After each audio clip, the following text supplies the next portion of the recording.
Hrvatski film imao je dobru 2022. godinu, pa je tako bilo i više kinogledatelja. Evo liste najgledanijih hrvatskih filmova u 2022. godini. Na 10. mjestu po gledanosti smjestila se drama Garbura, koju je u 2022. u Hrvatskoj pogledalo oko 4.500 kinogledalaca. Ovaj film, reditelja Josipa Žuvana, priča je o dvojici 12-godišnjaka koji su najbolji prijatelji i žive u susjednim kućama. Zabavljaju se paljenjem karabita, a svoje eskapade snimaju i objavljuju na YouTubeu, nadajući se milijunskim pregledima. Njihove su obitelji već godinama zavađene i protive se njihovom prijateljstvu. Kada dođe vrijeme blagdana, svađa između obitelji će eskalirati i preliti se u odnos dvojice prijatelja. Film će vratiti u djetinjstvo one odrasle u manjim zajednicama, kao i među ljude koje poznajete ili ste barem nekad poznavali. U glavnim su ulogama Franko Floigl, Mauro Ercegović Gracin, Ljubomir Bandović, Marija Škaričić i drugi.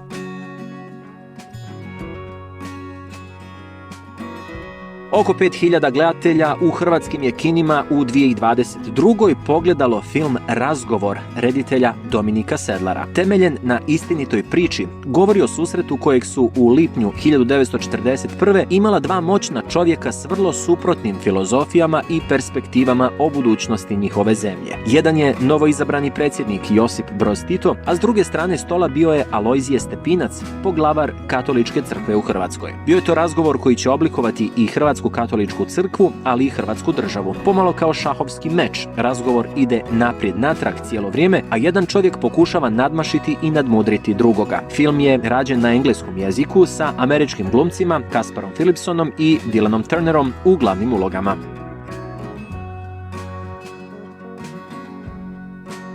Na 8. mjestu je povijesna drama Ilirikum sa oko 5.300 gledatelja. Radnja filma smještena je u 37. godinu prije naše ere.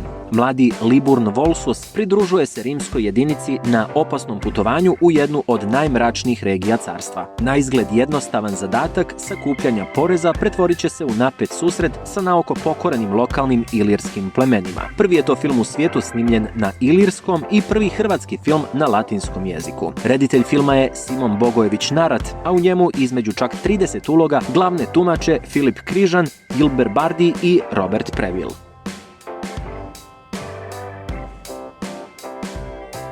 Na 7. mjestu je akcijska komedija Divljaci reditelja Darija Lonjaka. Ljeto 2018.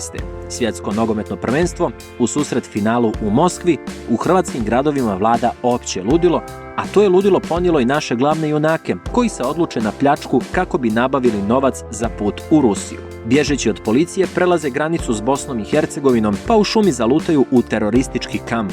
U filmu se isprepliću lokalni i globalni motivi, a uvijek aktuelnoj temi terorizma pristupa se na jedinstven način, s puno humora i akcije, što Divljake čini autentičnom hrvatskom akcijskom komedijom, u kojoj glavne uloge igraju Branko Janković, Alen Liberić, Dejana Čimović i Borko Perić.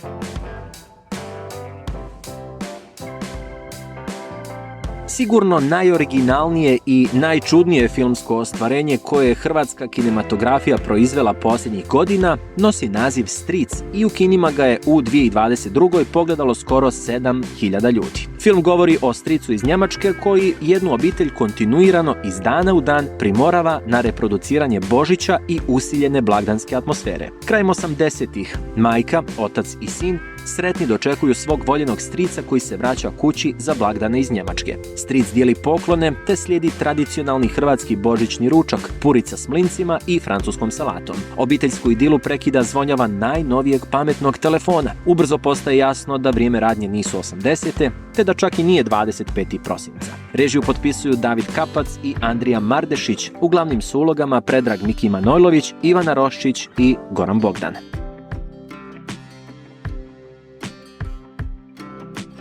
Na 5. mjestu našla se drama Baci se na pod rediteljice Nine Violić. Intimna drama čija radnja prati posljednje trenutke zafrkancije, nježnosti i apsurda prije rastanka jedne obitelji. Dok se roditelji bave zamjeranjima i prebacivanjem krivnje, 6-godišnji sin svoj svijet gradi kroz igru. U filmu se isti događaj prikazuje iz 3 različite perspektive, tako da gledatelj postupno upoznaje osobne istine svakog člana obitelji. Glavne uloge tumače Goran Bogdan, Nina Violić, Bruno Frketić-Bajić i Lee Dillon.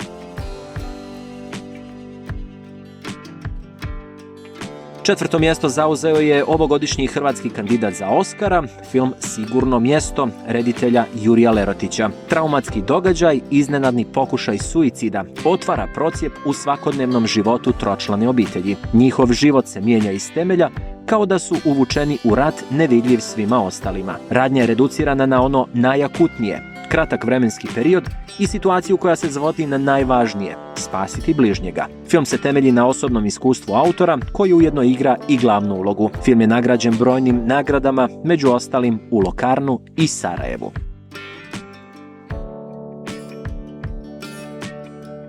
Na 3. mjestu je još jedna komedija, riječ je o filmu Nosila je rubac črleni, kojeg je u hrvatskim kinima u 22. pogledalo malo preko 18.000 ljudi. Riječ je o svojevrsnoj posveti Hrvatskom Zagorju i prvom dugometražnom igranom filmu na kajkavskom nakon pola stoljeća. S radija stižu vijesti o početku rata, ali pitoresno Zagorje ima svoje svakodnevne probleme. Publika je ovu komediju proglasila najboljim filmom na ovogodišnjem Pulskom filmskom festivalu. Reditelj filma je Goran Dukić, a u glavnim su ulogama Nataša Dorčić, Pjer Branko Meničanin, Tesa Litvan i Ljubo Zečević.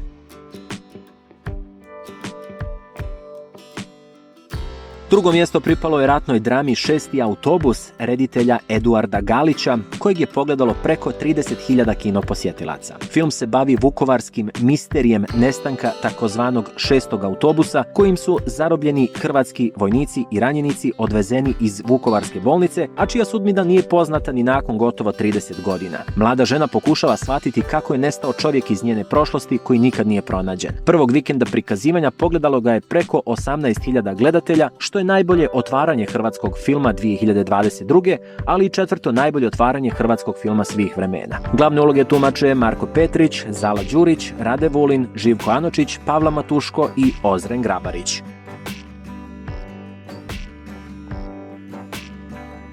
Apsolutno najgledaniji hrvatski film u 2022. godini jeste komedija Ljubomira Kerekeša pod nazivom Marginalci, čija se radnja odigrava u fiktivnom zagorskom selu Črevo, a 2 događaja obilježavaju zbivanja. Jedan je priprema skupštine, koju svi čekaju, ne zbog govorancija najvažnijih ljudi u mjestu, nego zbog zabavnog programa i zakuske, a drugi je posjet lokalne televizije. Njih zanima kakva su očekivanja seljaka od kako je Hrvatska ušla u Europsku uniju. Film je u kinima pogledalo preko 45.000 ljudi. U glavnim su ulogama Milan Pavlović, Andro Damiš, Jan Kerekeš, Ljubomir Kerekeš, Draško Zidar, Marija Krpan, Mijo Pavelko.